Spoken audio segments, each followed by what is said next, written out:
శ్వాస చలనమే శికారమై వాంఛితార్థమే వకారమై యోచన సకలము యకారమై నాదం నకారం మంత్రం మకారం స్తోత్రం శికారం వేదం మకారం యజ్ఞం యకారం ఓం నమః శివాయ భావమి భౌనకు భావ్యము కాగా భరతమి నిరతము భాగ్యము కాగా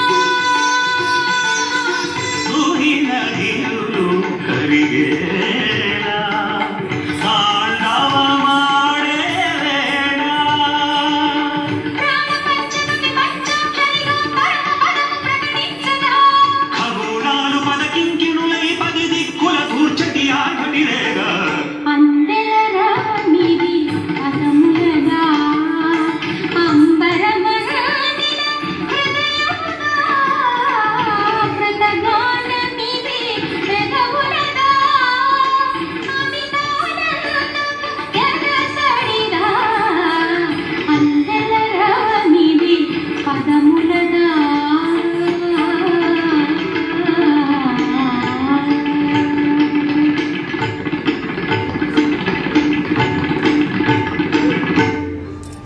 అద్భుతం అద్భుతం అమ్మో ఇటువంటి నృత్యాలు చూడాలంటే మనం ఎక్కడో పెద్ద పెద్ద థియేటర్కి వెళ్ళాలండి. ఏ రవీంద్ర భారతికో హరిహర కళాభవన్కో త్యాగరాజ నృత్య కళాశాల అటువంటి వాటికి వెళ్ళాలి.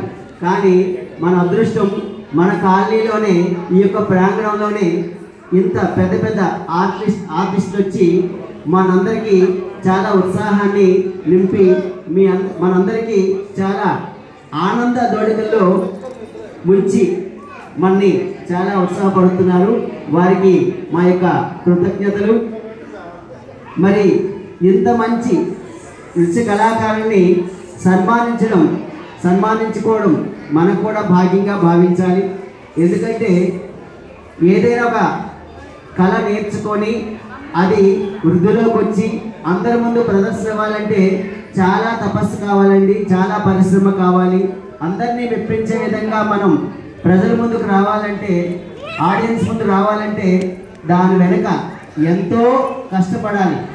ఒకరోజు ఒక ప్రోగ్రామ్ కట్ చేయాలంటే ఆ పాటకి 100 సార్లు ఇంట్లో ప్రాక్టీస్ చేయాలి. ఇంకో పాట పెట్టమని ఆ 100 సార్లు ప్రాక్టీస్ చేసినంతో ఇక్కడికి వచ్చి ఒక పాటకి డాన్స్ చేయడం, అంత డాన్సే కాదు నాది సంగీతం కానీ ఏది కానీ ఇటువంటి ఫైన్ ఆర్ట్లు నేర్చుకోవాలంటే చాలా అదృష్టం ఉండాలి. అందరికీ అన్నీ వస్తాయని చెప్పలేము, కానీ సాధనతో ఏది సాధ్యం కాదని చెప్తారు. సాధన చేయడానికి కూడా చాలా కష్టపడాల్సి వస్తుంది. మరి వారు దాంట్లో అధిగమించారు, మనందరినీ ఆనందింపజేశారు. మరి మన సంతోషాన్ని ఒక చిరు సత్కారం ద్వారా మనం అందించాలి. కాబట్టి మన కాలనీ ప్రెసిడెంట్ గారు, సెక్రటరీ గారు,